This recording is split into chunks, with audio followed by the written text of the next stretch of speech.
El millonario viudo grabó a la empleada sin que ella lo supiera, y lo que vio en esa grabación lo hizo llorar. Emiliano Castellanos apagó la pantalla del monitor y se quedó inmóvil frente al escritorio oscuro, con los ojos todavía fijos en el lugar donde hacía 3 segundos había existido una imagen que no podía quitarse de la cabeza. Eran las 11:40 de la noche. La casa estaba en silencio. Los niños dormían.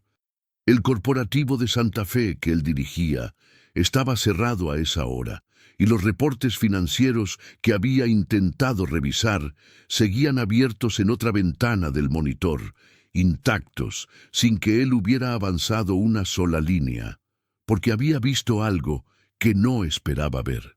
Había instalado las cámaras de seguridad 2 semanas antes, después de que el vecino de la calle paralela reportara un intento de robo en su propiedad. Fue una decisión práctica, sin mayor trascendencia. Las cámaras cubrían la entrada principal, el jardín, la cochera y el corredor interior que conectaba la cocina con el ala de las habitaciones. Emiliano rara vez revisaba las grabaciones. Eso lo hacía Gerardo, el encargado de seguridad, que generaba un reporte semanal que casi nadie leía. Pero esa noche, mientras buscaba un archivo en el servidor de la empresa, había abierto por error la carpeta del sistema de seguridad doméstico. Y en lugar de cerrarla, había hecho clic en la grabación más reciente del corredor interior. La cámara era nocturna. La imagen, en tonos grises y verdes, mostraba el pasillo largo que él conocía de memoria, el piso de duela, los cuadros de los niños colgados en la pared, la pequeña credenza donde Rodrigo guardaba sus trofeos del colegio, y ahí, en el suelo de ese corredor, a las 11:15 de la noche anterior, estaba Lucía. No estaba parada, no estaba caminando hacia algún lado, ni terminando alguna tarea olvidada.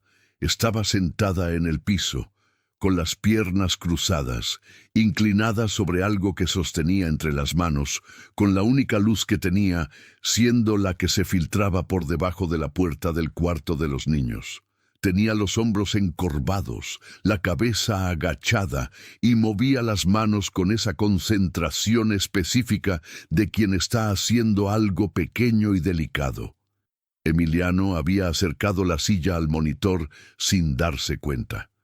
Tardó 30 segundos en entender lo que estaba viendo. Lucía estaba cosiendo. Tenía aguja e hilo y en sus manos había una prenda pequeña del tamaño que usan los niños. La reconoció en el cuadro siguiente cuando ella la extendió para revisar el trabajo a contraluz. Era la camiseta favorita de Iker, el de 5 años, la azul con el dinosaurio verde que llevaba semanas rota en el hombro. Emiliano se había quedado mirando la pantalla sin poder moverse. Lucía terminó de coser, cortó el hilo con los dientes, dobló la camiseta con una pulcritud casi ceremonial y la dejó sobre la credenza encima de los trofeos de Rodrigo, en el lugar exacto donde Iker la encontraría por la mañana al pasar. Luego se levantó despacio, con ese cansancio en los movimientos que Emiliano había visto pero nunca registrado, y caminó hacia el fondo del pasillo hasta desaparecer de cuadro. La grabación continuaba. El corredor quedaba vacío. La camiseta azul doblada sobre la credenza, iluminada apenas por la ranura de luz debajo de la puerta. Emiliano había visto eso, y no había podido cerrar el archivo. Lo había visto 3 veces, no porque hubiera algo extraordinario en la escena. Precisamente porque no lo había, no era un acto heroico ni dramático. Era una mujer cansada, sentada en el piso de la casa de sus patrones a las 11 de la noche, cosiendo la ropa rota de un niño que no era suyo, sin que nadie se lo pidiera, sin que nadie lo supiera, sin que nadie lo agradeciera, sin que nadie lo viera, hasta ahora. Emiliano cerró la laptop. Apoyó los codos en el escritorio y se cubrió la cara con las manos. Y en ese silencio espeso de la noche sintió que algo se movía dentro de él, algo que llevaba tiempo quieto, demasiado quieto, y que ahora se removía de una forma que no sabía cómo nombrar. Porque Lucía Vega llevaba 14 meses trabajando en esa casa. 14 meses llegando puntual a las 7 de la mañana, haciendo su trabajo en silencio, sin quejarse de nada, sin pedir nada, sin llamar la atención. 14 meses en los que Emiliano la había visto pasar por los corredores de su casa varias veces al día, cada día, y nunca, ni una sola vez, había pensado en preguntarle cómo estaba, cómo se llamaban sus hijos. La pregunta apareció sola, sin que él la buscara, y lo dejó inmóvil. ¿Tenía hijos? No lo sabía. No tenía idea. Nunca se lo había preguntado. Se levantó de la silla y caminó hasta la ventana del estudio. Afuera, el jardín de la residencia en Lomas de Chapultepec estaba oscuro y en orden. La alberca, la zona de juegos que él había mandado construir cuando Rodrigo tenía 4 años, la terraza con las sillas de madera que nadie usaba desde que Fernanda murió. 3 años. Fernanda había muerto hacía 3 años, y desde entonces Emiliano había aprendido a vivir de una manera específica, trabajar mucho, dormir poco, y no detenerse lo suficiente para sentir nada que no fuera urgente. Era una forma de sobrevivir. No era una buena forma, pero era la suya. Y en esa mecánica de no detenerse, de no ver, de no preguntar, había pasado 14 meses viviendo en la misma casa que una mujer que cosía ropa rota de noche en el piso de su corredor y nunca ninguna vez había notado nada. Esa noche, Emiliano Castellanos tardó mucho tiempo en poder dormirse. Y la primera vez que cerró los ojos, lo que vio fue esa camiseta azul, doblada sobre la credenza, esperando a que Iker la encontrara por la mañana. A la mañana siguiente, Emiliano bajó a desayunar antes que los niños. Era algo inusual. Normalmente, él ya estaba en el corporativo cuando Rodrigo, de 7 años, y los pequeños Iker y Tomás, de 5 y 3, bajaban a la cocina reclamando su desayuno. Esa rutina la manejaba Lucía desde hacía meses. Preparaba el desayuno, revisaba las mochilas, acompañaba a los niños hasta el carro del chofer y luego empezaba las labores de la casa. Emiliano era una sombra que aparecía los fines de semana y a veces en las noches, cuando llegaba tarde y los niños ya dormían. Pero ese martes bajó a las 7:15, se sirvió café solo y se sentó en la isla de la cocina a esperar. Lucía llegó a las 7:16, tal como siempre. Traía el uniforme limpio y planchado, el cabello negro recogido con una liga azul, y en la mano una bolsa de tela que dejaba todos los días en el mismo cajón. Cuando lo vio sentado ahí, en el lugar donde jamás estaba a esa hora, se detuvo un segundo en la entrada de la cocina. «Buenos días, señor Emiliano», dijo, con esa voz tranquila que él siempre había escuchado sin escuchar. «Buenos días, Lucía», respondió él. Ella asintió y empezó a preparar el desayuno de los niños con los movimientos precisos de quien conoce cada cajón, cada alacena, cada rincón de esa cocina mejor que el propio dueño. Emiliano la observó desde la isla, con el café en la mano, y notó cosas que nunca había notado. Notó que tenía ojeras, no las de un mal sueño, sino las oscuras y profundas de alguien que lleva meses sin dormir bien. Notó que cuando se estiró para alcanzar el tazón de la alacena alta, se apoyó un segundo en el mueble antes de continuar, como si ese movimiento simple le costara más de lo que debería. Notó las manos, las palmas levemente ásperas, los nudillos secos, las uñas sin esmalte y con las puntas desgastadas de limpiar y fregar. Manos de trabajo real. «Lucía», dijo él. Ella giró sin dejar de batir los huevos. «¿Qué tal estuvo su noche?», preguntó él. Hubo una pausa de menos de un segundo, lo suficiente para que Emiliano notara que la pregunta la había tomado por sorpresa. «Bien, gracias», respondió, y volvió a los huevos. Emiliano no supo qué más preguntar. Se quedó con el café en la mano y el silencio entre los dos, y cuando Rodrigo bajó corriendo por las escaleras reclamando su torta, la conversación terminó ahí. Pero algo había cambiado. Durante los días siguientes, Emiliano empezó a mirar diferente, no de manera obvia. No hacía preguntas directas ni cambiaba ninguna rutina. Simplemente prestaba atención donde antes no la prestaba. Y lo que veía lo fue dejando con un peso en el pecho que crecía sin que él pudiera ignorarlo.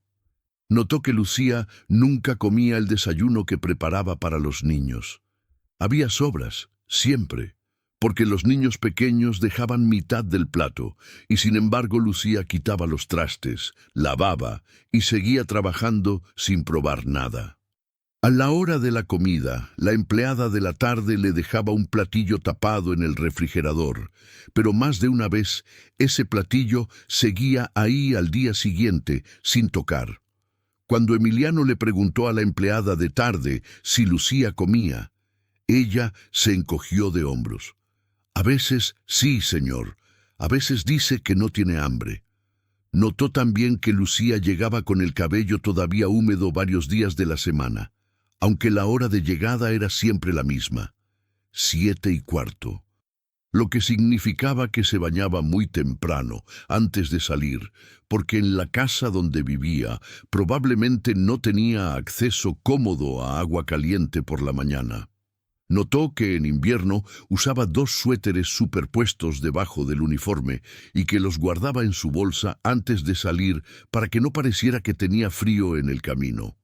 Un martes, sin planearlo, Emiliano pidió al chofer que pasara en carro por la ruta de camiones que Lucía usaba cada mañana para llegar. El chofer lo miró por el retrovisor sin decir nada. «Solo quiero conocer la zona», dijo Emiliano, y no supo bien por qué mintió. La ruta los llevó desde Lomas de Chapultepec hasta la periferia noreste de la ciudad, pasando por Lindavista, cruzando hacia Ecatepec. 2 horas de tráfico, 2 horas en el carro blindado con los asientos de piel y la pantalla de televisión que los niños usaban en los viajes largos. 2 horas que para Lucía eran de pie en un camión atestado, con la bolsa entre las piernas y el cuerpo apretado contra desconocidos. Todos los días, de ida y de vuelta. Emiliano no dijo nada en todo el trayecto. Llegaron a Ecatepec pasadas las 9 de la mañana. El chofer se detuvo frente a la dirección que Emiliano le había dado, copiada del expediente de recursos humanos, y Emiliano bajó la ventana. Era una calle angosta de tierra compacta, con casas de bloc sin aplanar a ambos lados. Había tendederos entre las ventanas, perros sueltos y un puesto de carnitas al fondo que empezaba a calentarse con el sol de la mañana. La casa número 4 era una construcción a medias. Paredes de bloc gris sin pintar, techo de lámina asegurado con ladrillos encima para que el viento no lo levantara. Una puerta de madera pintada de verde hace muchos años. El verde ahora convertido en una capa de grietas y desconchones. Por la ventana sin vidrio, cubierta con una cortina de tela, se escuchaban voces de niños. Emiliano se quedó mirando esa casa desde el carro durante un tiempo que no supo medir. La mujer que limpiaba sus pisos de mármol importado y lavaba la ropa cara de sus hijos vivía en eso. Llegaba a eso después de 2 horas de camión. Salía de eso a las 5 de la mañana para poder llegar puntual a las 7:15. Todos los días. 14 meses. En ese momento, la puerta verde se abrió y salieron 2 niños corriendo al pequeño pedazo de tierra que hacía las veces de patio. 2 niños de unos 4 años, idénticos, con playeras de colores diferentes y los pies descalzos sobre la tierra. Uno perseguía al otro riendo, y el que corría adelante tropezó y cayó de rodillas, y en lugar de llorar, se levantó sacudiéndose el polvo de los pantalones con esa resignación tranquila de quien ya sabe que caerse en ese patio es parte de la mañana. Gemelos. Lucía tenía gemelos. Emiliano sintió algo torcerse en el pecho, algo que no era una emoción identificable, sino más bien la suma de muchas: sorpresa, vergüenza, algo parecido al dolor. La mujer que cosía ropa de noche en el piso de su corredor tenía 2 hijos esperándola en esa casa todos los días. ¿Quién los cuidaba mientras ella trabajaba? ¿Qué comían? ¿Cómo hacía para estar en 2 lugares al mismo tiempo, como hacen todas las madres del mundo que no tienen de otra? El chofer arrancó el carro en silencio, porque Emiliano no había dicho nada, pero el gesto de su mandíbula lo decía todo. Esa noche, Emiliano abrió el expediente laboral de Lucía Vega García por primera vez desde que la habían contratado. Lucía Vega García, 31 años, originaria de Oaxaca. Llevaba 11 años viviendo en la Ciudad de México. 2 hijos a cargo, Dante y Nicolás, de 4 años. Sin pareja registrada, sin familiar de contacto en la ciudad, solo una tía en Oaxaca que era el contacto de emergencia. Sueldo mensual: 7,500 pesos, 7,500 pesos para 2 hijos, una casa, 2 horas de transporte diario, comida, ropa, imprevistos. Emiliano hizo los cálculos rápidamente, como hacía con los números del corporativo, y el resultado lo dejó con la mano apoyada en el escritorio y los ojos fijos en el techo.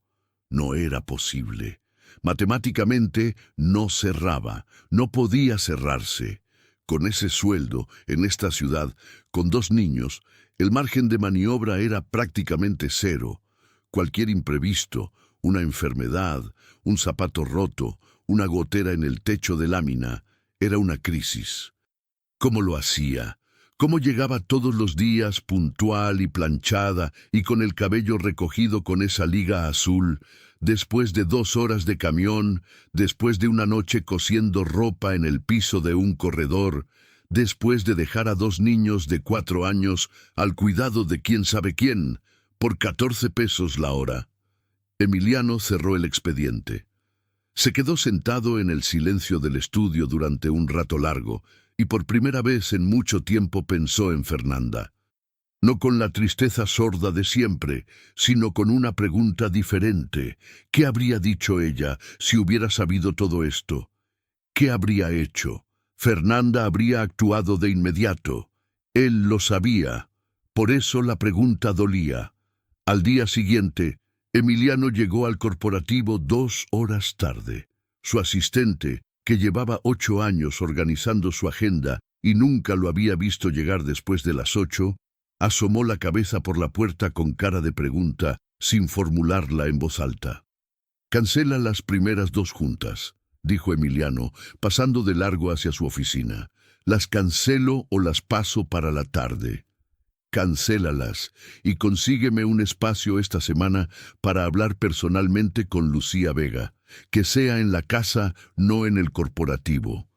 Se encerró en su oficina, abrió el sistema de nómina de personal doméstico, que nunca había abierto personalmente, porque eso lo manejaba contabilidad, y pasó 90 minutos revisando contratos, sueldo, prestaciones y condiciones laborales de cada una de las personas que trabajaban en su residencia. Lo que encontró lo fue oscureciendo la tarde. Ninguno de los 4 empleados domésticos tenía IMSS. Ninguno tenía contrato escrito. Los sueldos eran informales, pagados en efectivo, sin recibos. Las vacaciones no estaban reguladas. Las horas extra no existían en ningún registro, porque no existía ningún registro. Era un sistema que funcionaba porque siempre había funcionado así, porque así lo había manejado la empresa de servicios domésticos que los proveía, y porque Emiliano nunca había preguntado, nunca había preguntado. Esa frase seguía apareciendo de distintas formas desde hacía 2 días. La cita fue el jueves. Emiliano llegó a la residencia al mediodía, hora en que los niños estaban en el colegio y la casa era de Lucía y el silencio. Encontró a Lucía trapeando el corredor del primer piso. con los audífonos puestos, que ella se quitó rápido en cuanto lo vio. «Señor Emiliano, no sabía que venía a esta hora», dijo, y en su voz había esa guardia automática de quien siempre espera malas noticias cuando el patrón aparece fuera de horario. «No te preocupes», dijo él. «¿Tienes un momento? Quiero hablar contigo». El momento en que ella cruzó la puerta de la cocina y él le indicó que se sentara, Lucía Vega juntó las manos sobre la mesa y las apretó sin darse cuenta, los nudillos blancos, los ojos en su cara, pero la expresión de alguien que ya está calculando cuánto le alcanzará hasta fin de mes si la despiden hoy. Emiliano la vio hacer eso. «No te voy a despedir», dijo antes de que ella preguntara. Algo en los hombros de ella cedió 1 milímetro. Él abrió la carpeta que traía y la puso sobre la mesa. «Lo que quiero es hablarte de esto. A partir del próximo mes, todos los empleados de la casa van a tener contrato formal y IMSS.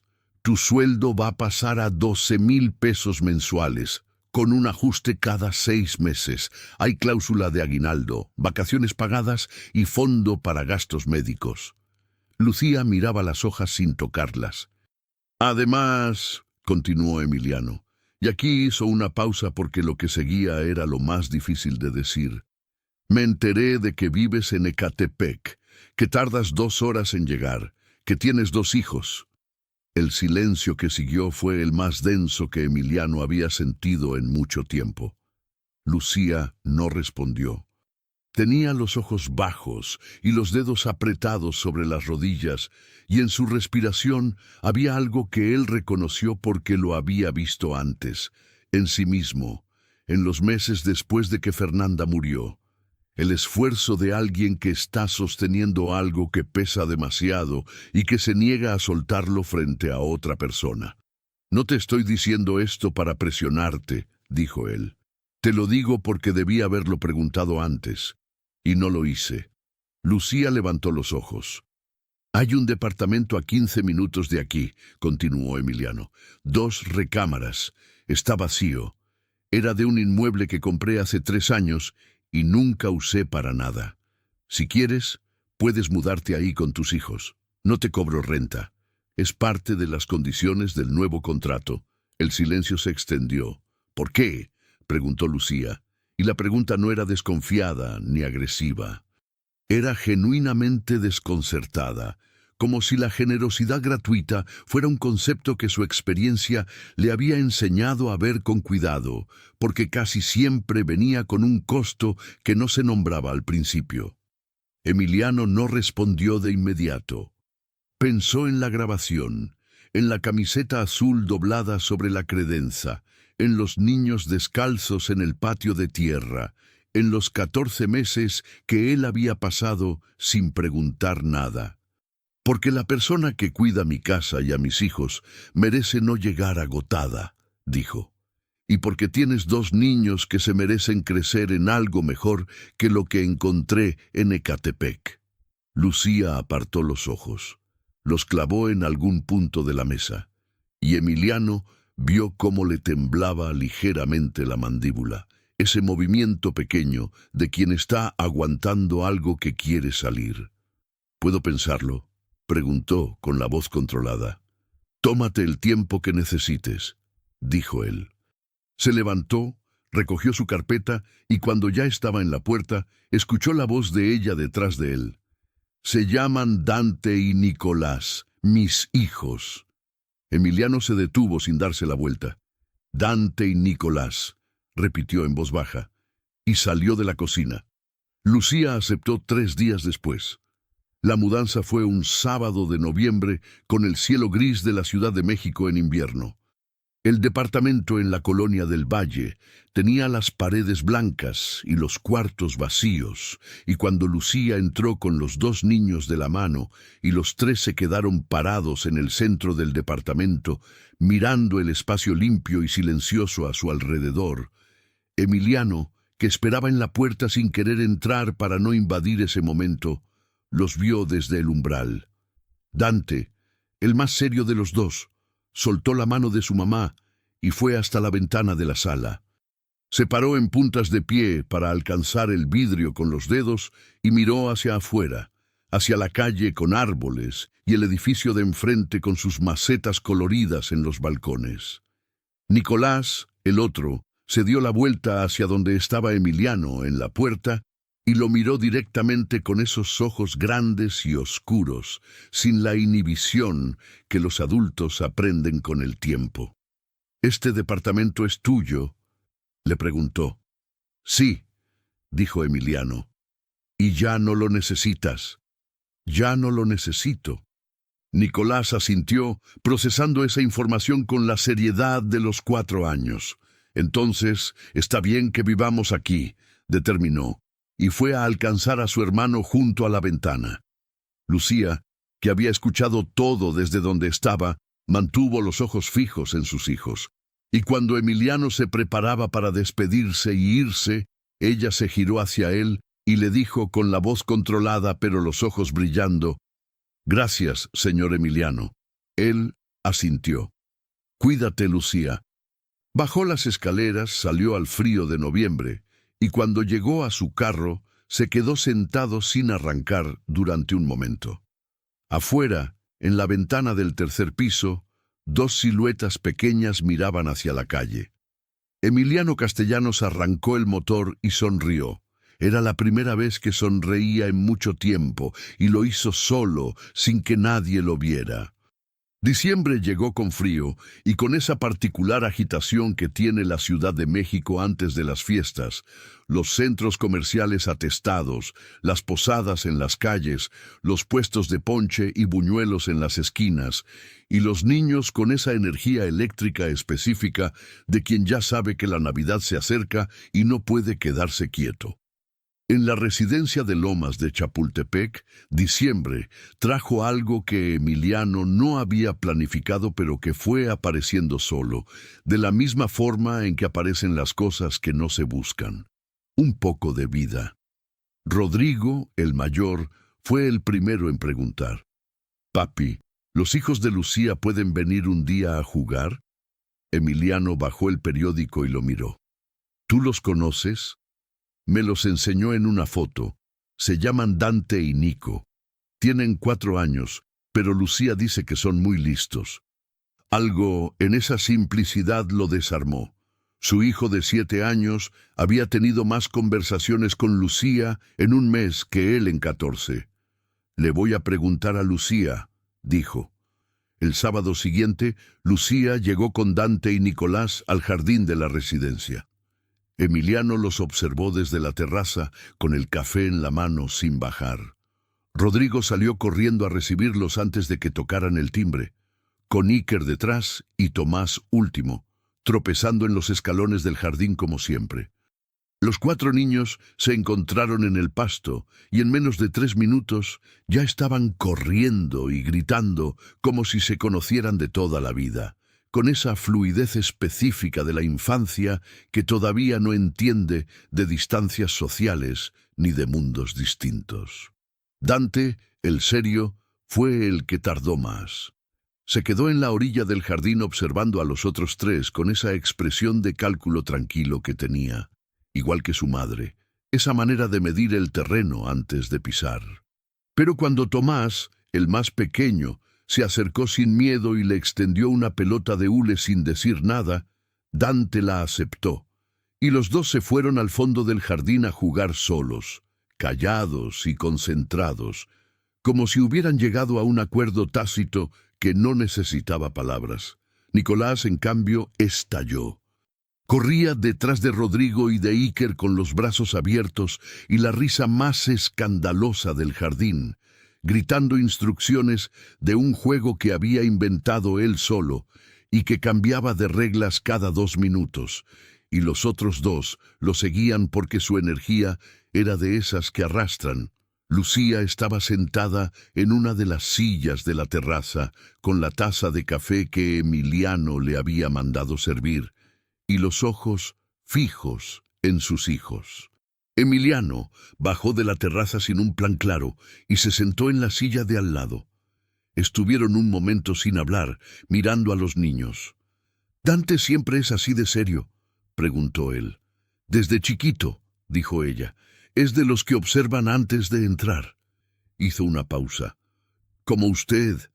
Emiliano no supo qué responder a eso. Tomó un sorbo de café. ¿Y Nicolás siempre es así de escandaloso?, dijo ella, y en su voz había algo que no era exactamente una sonrisa, pero sí era su versión de una. Yo iba a decir entusiasta. Sí, desde que nació. El médico dijo que era señal de buena salud. Yo le creo porque si no me volvería loca. Emiliano se rió. Un sonido pequeño, genuino, que salió sin aviso. Lucía giró la cabeza hacia él, brevemente, y algo en su expresión cambió de forma sutil. La guardia bajó un grado, solo uno, apenas perceptible. Las tardes de los sábados se convirtieron en algo que nadie había acordado formalmente, pero que todos, de alguna manera, esperaban. Emiliano empezó a bajar al jardín en lugar de quedarse en el estudio. Primero, solo a supervisar, que era como él mismo llamaba mentalmente a lo que hacía, aunque supervisar no era exactamente la palabra para describir sentarse en el pasto con Tomás en el regazo, mientras Rodrigo le explicaba las reglas del fútbol con una seriedad absoluta que a Emiliano le resultaba entrañable. Iker, el del medio, fue el puente involuntario entre los dos mundos. Un sábado de enero, Iker vino corriendo desde el fondo del jardín con la camiseta azul del dinosaurio puesta, la misma que Lucía había cosido en el corredor aquella noche, y se paró frente a Lucía con los brazos abiertos, esperando. Lucía lo alzó sin pensarlo, con ese movimiento automático de quien ha cargado niños toda la vida, y lo acomodó en la cadera con una facilidad que a Emiliano le resultó imposible no notar.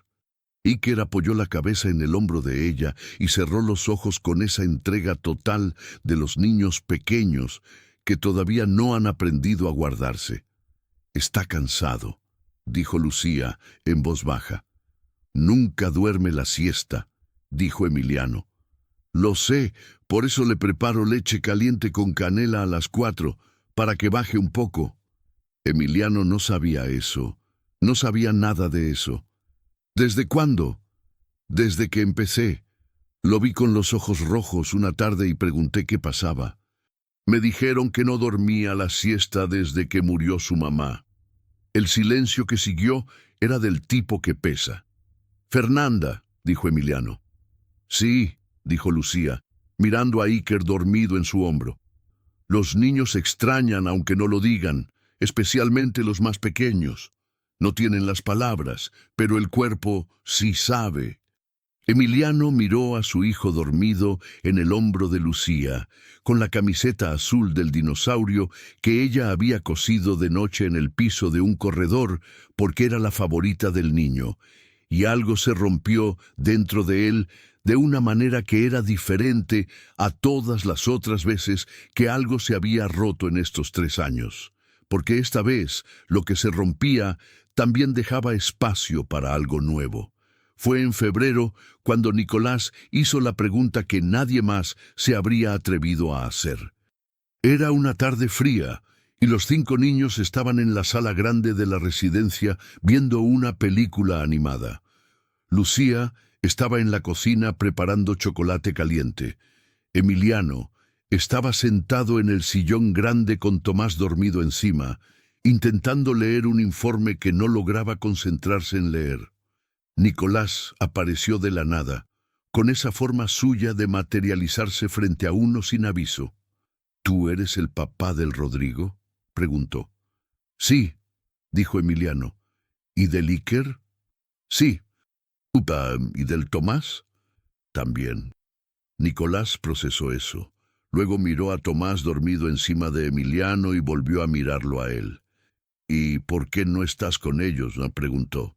«¿Si eres su papá?». La pregunta de 4 años que ningún adulto se habría atrevido a formular. Emiliano bajó el informe. «¿Cómo que por qué no estoy con ellos?». «Lucía dice que los papás deben estar con sus hijos. Mi papá no está con nosotros porque se fue, pero tú vives aquí». Emiliano no respondió de inmediato. Nicolás esperó, sin moverse, con esa paciencia extraña que tenía cuando hacía una pregunta importante y esperaba una respuesta real, no una de adulto. «Tienes razón», dijo Emiliano finalmente. «Entonces deberías estar más con ellos». «Tienes razón», repitió.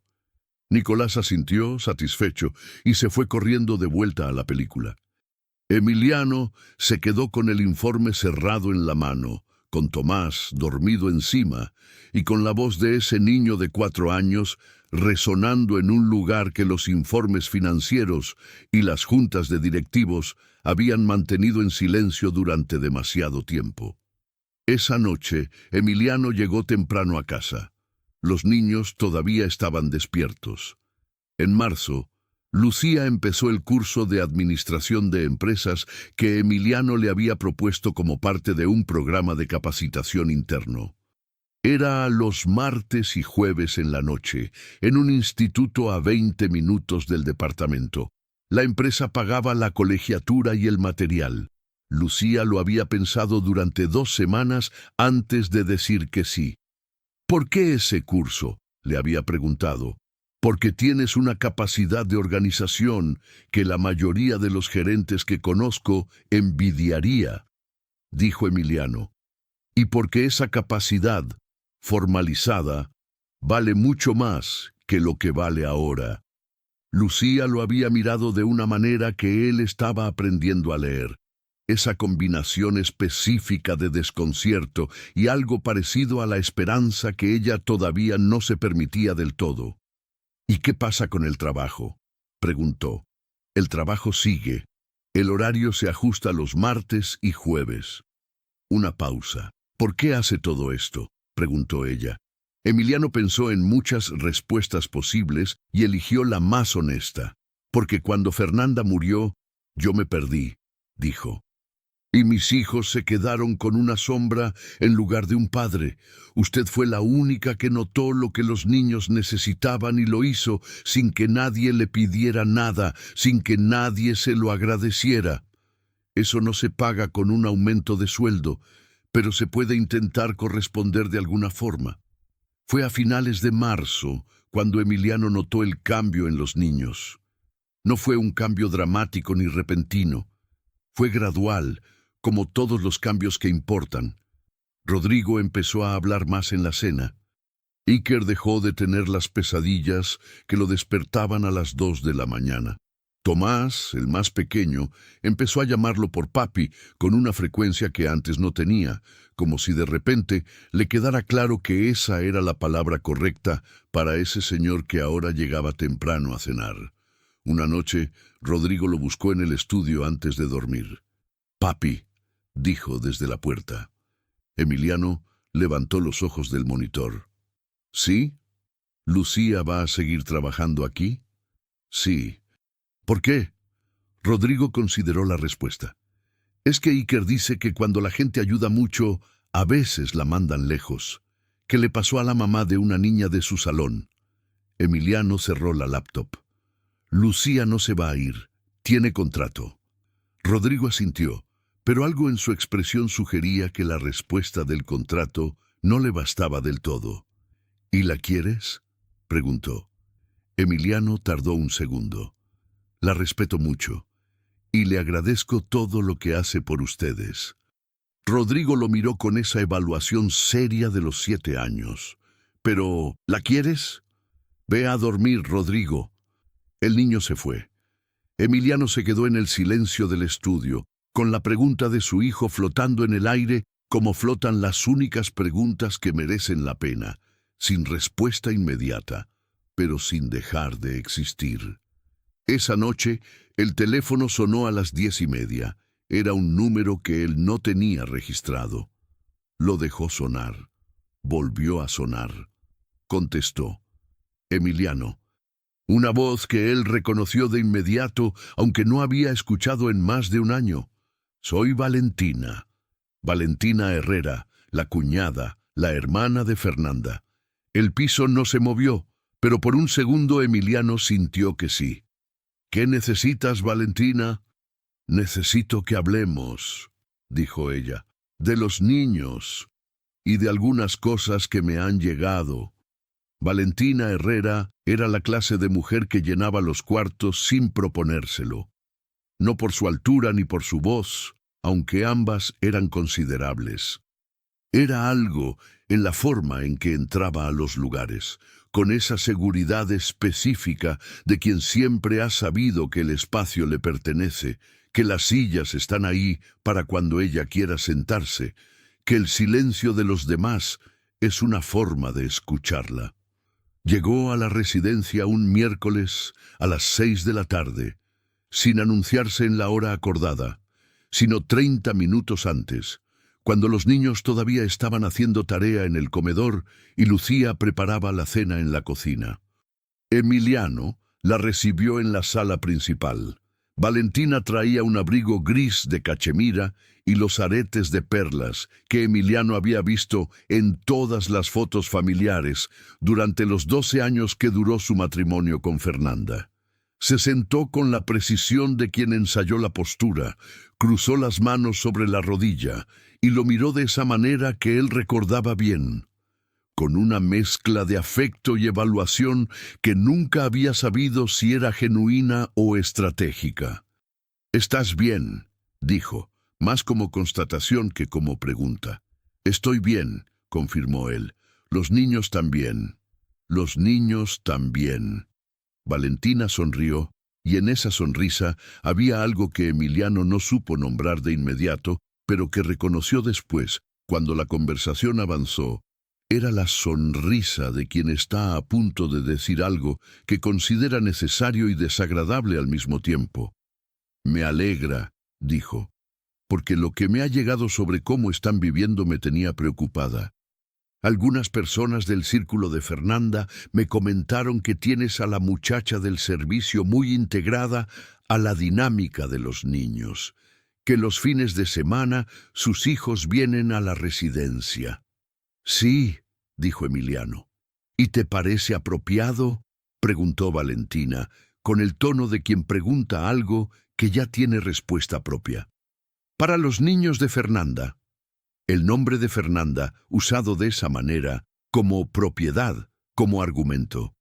«Lucía lleva más de 1 año cuidando a mis hijos», dijo Emiliano. «Y los cuida bien. Los niños están bien. No veo qué hay de inapropiado en eso». Emiliano. Valentina inclinó ligeramente la cabeza. «Fernanda era mi hermana. Esos niños son mis sobrinos. Tengo un interés legítimo en su bienestar». «Lo sé», dijo él, «y entiendo que los extrañas y que quieres verlos. Eso siempre ha sido bienvenido». «No es eso». Valentina bajó la voz, pero no por discreción, sino por énfasis. «Lo que me preocupa es la confusión de roles. Una empleada doméstica no puede ser una figura de referencia afectiva para los hijos de Fernanda. Eso no es saludable para los niños. Y no es justo para la memoria de mi hermana». Emiliano la miró durante un momento largo. «¿La memoria de Fernanda?», repitió, con una calma que costaba. «Fernanda era su madre. Nadie puede ni debe ocupar ese lugar». «Nadie está ocupando ese lugar», dijo Emiliano. «Lo que Lucía da a mis hijos es presencia, atención y cuidado. 3 cosas que yo no les di bien durante 2 años. No hay confusión de roles. Hay una persona que los quiere bien». Valentina lo miró con algo que ya no era exactamente la sonrisa anterior. «Emiliano, hay una cosa más». Abrió su bolso y sacó una carpeta delgada. «Hablé con mi abogado. Dado que Fernanda no dejó testamento explícito sobre la custodia, y dado que tú has estado emocionalmente ausente, según personas cercanas a los niños, existe la posibilidad de solicitar una evaluación de custodia». El piso sí se movió ahora. «¿Estás amenazando con quitarme la custodia de mis hijos?» «No estoy amenazando nada», dijo Valentina, con esa calma que era su mayor arma. «Estoy diciéndote que me importan esos niños y que si el ambiente en que están creciendo no es el adecuado, tengo herramientas legales para protegerlos. El ambiente no es adecuado. Mis hijos están sanos, en el colegio, felices por primera vez en 3 años. ¿Qué parte de eso no es adecuada? La parte en que una empleada doméstica y sus hijos de colonia popular están siendo integrados a la vida de los hijos de Fernanda como si fueran familia. Eso no es lo que Fernanda habría querido. Emiliano se puso de pie.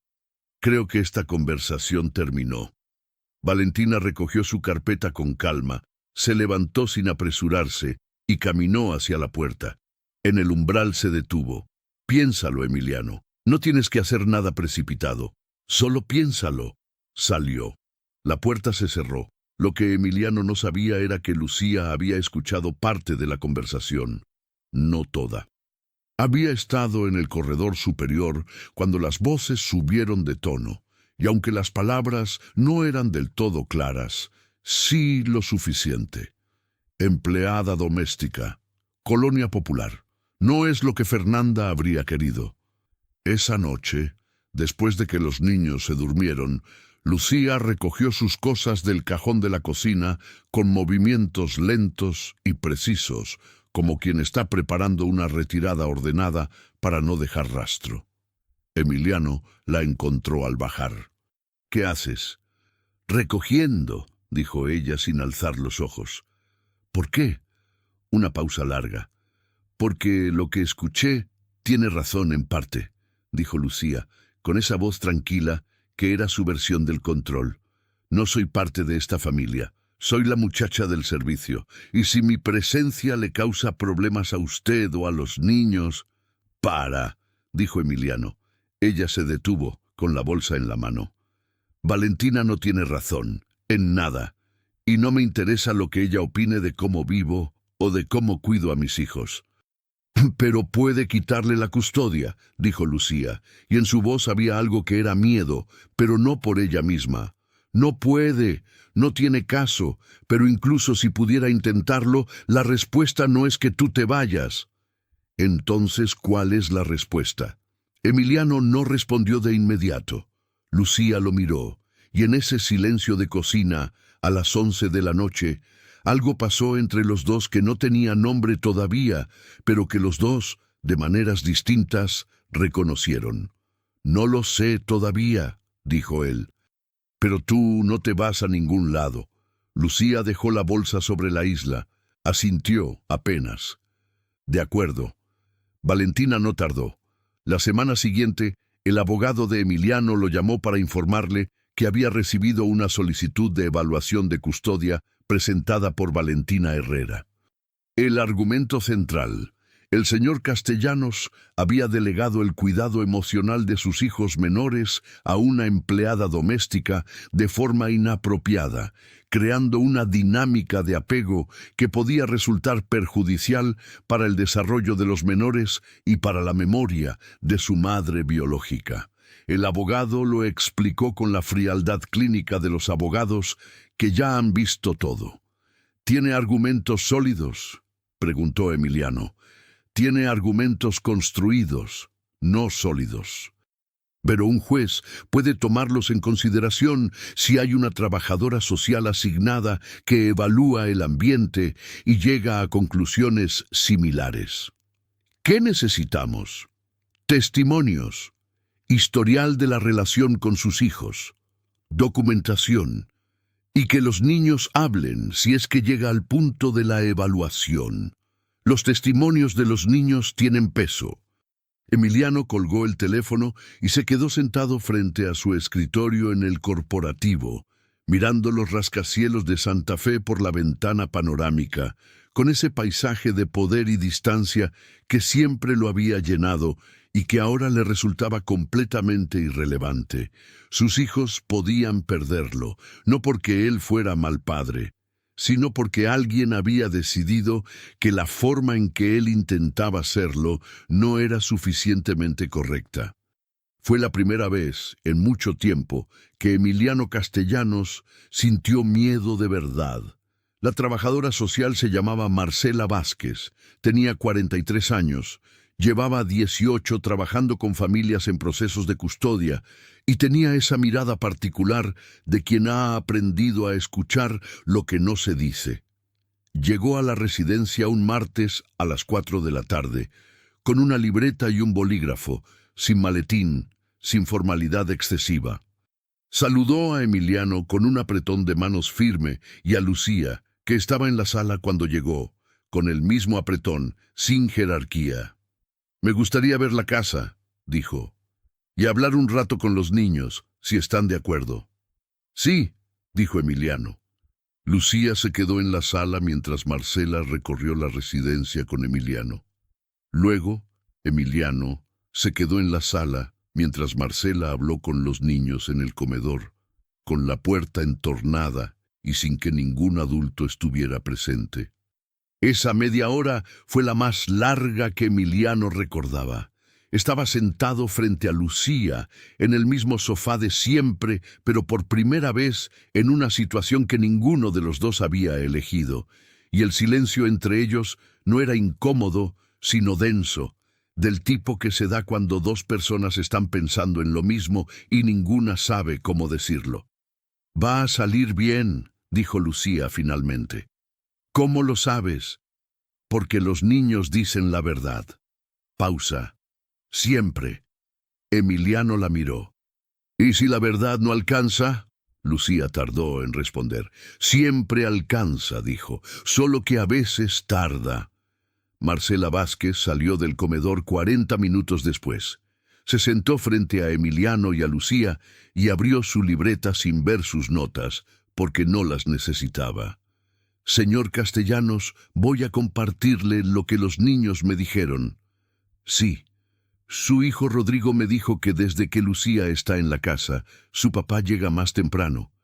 Que antes su papá llegaba cuando ya dormían, y ahora a veces llega para cenar con ellos». Emiliano no dijo nada. «Su hijo Iker me dijo que Lucía le prepara leche con canela cuando no puede dormir, que ya no tiene pesadillas tan seguido, y que tiene una foto de su mamá en su cuarto que Lucía puso en un portarretratos porque él la tenía guardada en una caja porque le daba tristeza verla, pero que ahora no le da tristeza, sino que le da, con sus palabras, como calor». Emiliano apretó la mandíbula.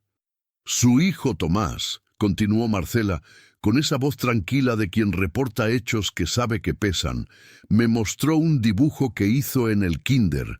Me explicó quiénes eran las personas del dibujo. En el dibujo estaban usted, Rodrigo, Iker, Tomás, Lucía, Dante y Nicolás. Cuando le pregunté cómo se llamaba el grupo de personas del dibujo, me dijo que era mi familia». El silencio que siguió era del tipo que no se interrumpe. «Señor Castellanos», dijo Marcela cerrando la libreta, «en 18 años de trabajo he visto muchas situaciones distintas. Lo que veo aquí no es una dinámica inapropiada. Es una familia en proceso de sanar. Los niños están bien. Están mejor que bien. Mi informe va a reflejar eso». Emiliano asintió. No confió en su voz para decir nada. Marcela recogió su libreta, saludó a ambos y salió. Pero la historia no terminó ahí. Valentina no era el tipo de persona que aceptaba un informe desfavorable sin respuesta. La semana siguiente solicitó que se realizara una segunda evaluación por parte de un psicólogo externo de su elección. El juzgado lo aprobó. El psicólogo externo visitó la residencia el jueves siguiente. Habló con los niños uno por uno, en un cuarto separado, mientras Emiliano esperaba afuera con las manos apretadas. La sesión con Rodrigo duró 20 minutos, la de Iker, 15. Cuando entró Tomás, Emiliano escuchó desde el corredor la voz del doctor preguntando en un tono que intentaba sonar casual, pero no lo era. «¿Y Lucía quiere casarse con tu papá? ¿Te lo dijo alguna vez?» Emiliano se levantó de la silla. No llegó a entrar al cuarto porque la voz de Tomás, con la claridad rotunda de los 3 años, respondió antes. «No, Lucía no me dijo eso, pero yo sí quiero que se casen». Y luego, sin pausa, con esa lógica aplastante de la infancia, «porque mi mamá está en el cielo y Lucía está aquí». El corredor quedó en silencio. Emiliano se sentó de nuevo. Y esta vez no pudo contener las lágrimas. Fueron pocas, rápidas, del tipo que salen sin permiso, y él las limpió con el dorso de la mano antes de que alguien pudiera verlas. Pero las sintió todas. El informe del psicólogo también llegó favorable. Valentina lo llamó furiosa, con esa furia controlada que era más peligrosa que el grito, para decirle que claramente alguien había influenciado a los niños y que ella tenía recursos para llevar esto más lejos. Emiliano la dejó hablar. Cuando terminó, dijo: Valentina, Fernanda era tu hermana y la amo por eso, pero mis hijos no son herencia de Fernanda, son mis hijos, y la forma en que los crío es mi responsabilidad, no la tuya. Si de verdad los quieres, ven a verlos cuando quieras. La puerta siempre va a estar abierta para ti, como siempre lo estuvo. Pero si lo que quieres es usar a los niños para controlar algo que no es tuyo, eso no va a pasar. Nunca. Un silencio largo. ¿Entendido?, dijo él. Valentina no respondió, pero tampoco volvió a llamar al abogado. Esa tarde, Emiliano llegó a la residencia y encontró a Lucía en el jardín con los 5 niños, todos corriendo detrás de una pelota en el pasto, con Dante y Nicolás completamente integrados al caos de los otros 3, como si nunca hubiera existido ninguna otra versión de las cosas. Lucía estaba de pie en la orilla del jardín, con los brazos cruzados y una expresión que él reconoció porque la había visto pocas veces. Una alegría tranquila, sin reservas, del tipo que aparece cuando la guardia baja porque no hay razón para mantenerla. Emiliano se paró a su lado. «¿Cómo les fue hoy?», preguntó. «Bien. A Dante le dieron 10 en matemáticas». «¿En serio?». «En serio. Está muy orgulloso. No lo dice, pero lo está». Emiliano sonrió. Estuvieron un momento mirando a los niños, hombro con hombro, en el jardín de esa residencia que ya no sonaba igual que antes, que ahora tenía el ruido específico de 5 niños corriendo y peleando una pelota y riendo de esa manera que llena los espacios vacíos. «Lucía», dijo Emiliano, sin girar la cabeza. «¿Sí? Gracias». Ella tardó un segundo. «¿Por qué?». «Por quedarte», dijo él, «cuando habrías tenido razones de sobra para no hacerlo». Lucía no respondió de inmediato. Siguió mirando a los niños, y cuando habló, su voz era baja y tranquila y completamente sincera. «Ellos lo valían», dijo, y sin decir nada más, los dos siguieron mirando a esos 5 niños correr en el jardín de la tarde, bajo ese cielo de Ciudad de México que a veces, cuando da, es de un azul que casi duele de tan bonito. 18 meses después, la Ciudad de México amaneció con ese frío seco de noviembre que huele a tierra mojada y a buñuelos en las esquinas.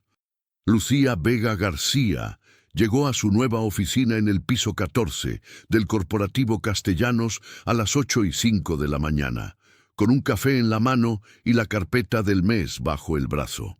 Coordinadora de Servicios Internos. Así decía la placa en la puerta de ese cubículo de vidrio que daba a la sala de juntas. Era un título pequeño para lo que hacía, que era básicamente mantener en orden los engranajes invisibles de una empresa de 400 personas, pero era suyo, con firma, con IMSS, con número de empleado, con un sueldo que le alcanzaba sin hacer cuentas al final del mes. Sin hacer cuentas al final del mes. Eso seguía pareciéndole, a veces, algo que pertenecía a la vida de otra persona. Dante estaba en segundo de primaria y había resultado un lector voraz. Devolvía los libros de la biblioteca escolar antes de que cualquier otro niño los hubiera terminado, y la maestra lo había inscrito en el club de lectura de 3er grado, porque el de segundo ya no le alcanzaba. Seguía siendo el más serio de los 5, el que pensaba antes de hablar, el que observaba antes de actuar, pero ya no era la seriedad tensa de antes, la de quien carga algo demasiado pesado. Era la seriedad tranquila de alguien que sabe que el suelo es firme, Nicolás seguía siendo Nicolás, ruidoso, generoso, impredecible, con una capacidad para el afecto que dejaba a todos levemente exhaustos y completamente queridos. Había entrado a clases de fútbol y era, según su entrenador, el jugador técnicamente más flojo del equipo y el emocionalmente más importante, porque cuando el equipo perdía, era él quien los reunía a todos y les recordaba, con toda la filosofía de sus 4 años de experiencia, que perder era parte del juego y que lo importante era volver el martes. Un sábado de ese noviembre, los 5 niños estaban en la sala de la residencia terminando una tarea de ciencias que habían decidido hacer juntos porque era más fácil, aunque la escuela de Rodrigo y la de Dante no tenían nada que ver. Emiliano estaba en la cocina preparando café cuando escuchó, desde la sala, la voz de Nicolás. «Oigan, ¿ustedes creen que Lucía y mi mamá son lo mismo?» Silencio de 5 niños procesando. «No», dijo Rodrigo, con la autoridad de los 9 años. «Lucía es Lucía». «Sí», concedió Nicolás. «Pero se parecen en lo que hacen». «¿En qué se parecen?», preguntó Iker. «En que están aunque no tengan que estar». Nadie respondió eso. Emiliano, en la cocina, apoyó las manos en la isla y se quedó con los ojos cerrados un momento. En que están aunque no tengan que estar. Lucía llegó a la residencia ese sábado a mediodía, como casi todos los sábados desde hacía meses. Emiliano la esperaba en la terraza con 2 tazas de café. Ella se sentó. Aceptó la taza. Y los 2 se quedaron mirando el jardín donde los 5 niños ya habían abandonado la tarea de ciencias y estaban inventando algún juego cuyas reglas solo ellos entendían. «¿Cómo te fue esta semana?», preguntó Emiliano. «El informe de octubre quedó listo. Le dije a la señora Morales que el sistema de proveedores tiene 3 contratos duplicados. Ella dijo que yo estaba equivocada. Revisé 2 veces. No estaba equivocada». «No, no lo estabas», dijo Emiliano, que ya había revisado el informe. Lucía tomó un sorbo de café. «¿Y tú cómo estuviste?». Era la pregunta que nadie le hacía en el corporativo, donde todos daban por sentado que el señor Castellanos siempre estaba bien porque esa era su función. La pregunta de Lucía no era cortesía. Era la pregunta real. «Bien», dijo Emiliano. «Esta semana estuve bien». Y era verdad. No de manera espectacular, no con grandes revelaciones. Era el bien tranquilo de alguien que ha aprendido, despacio, a estar presente en su propia vida. A llegar temprano a cenar, a leer cuentos sin que nadie se los pidiera, a hacer preguntas que antes no hacía. En el jardín, Nicolás gritó algo que hizo reír a los otros 4 al mismo tiempo, ese tipo de risa colectiva que llena los jardines y se mete por las ventanas abiertas y se queda resonando en las paredes de los cuartos durante un rato después de que los niños se fueron. Emiliano miró a Lucía. Lucía miraba a los niños con esa expresión que él había aprendido a leer en todos sus matices, la que significaba que estaba bien, que estaba donde quería estar, que el suelo debajo de sus pies era firme. «Lucía», dijo. «Nicolás dijo algo esta mañana». Ella giró la cabeza hacia él. «Dijo que tú y él se parecen en que están aunque no tienen que estar». Lucía lo miró un momento. Y luego volvió los ojos al jardín con esa media sonrisa que era su versión de la alegría plena. «Es muy sabio para su edad», dijo. «Se lo heredó a alguien», dijo Emiliano, y el silencio que siguió no fue incómodo, ni denso, ni cargado. Fue el silencio tranquilo de 2 personas que ya no tienen nada que esconder, nada que demostrar, nada que proteger de nadie. Afuera, los 5 niños seguían corriendo. El jardín sonaba como siempre debería haber sonado. Y Emiliano Castellanos, que había instalado una cámara de seguridad por miedo a los ladrones y había terminado descubriendo lo que de verdad le hacía falta ver, se dio cuenta de que hacía mucho tiempo que no revisaba las grabaciones. porque ya no necesitaba una pantalla para ver lo que tenía enfrente. Hay personas que pasan por nuestra vida dejando huellas tan silenciosas que casi no las notamos hasta que ya no podemos imaginar cómo era antes de que llegaran. Lucía Vega García cosió una camiseta de noche en el piso de un corredor porque un niño la necesitaba, sin que nadie se lo pidiera, sin que nadie lo supiera. Eso es lo que hace el amor real. No hace ruido, no pide crédito, no espera recompensa, solo está. Y cuando alguien finalmente lo ve, cambia todo.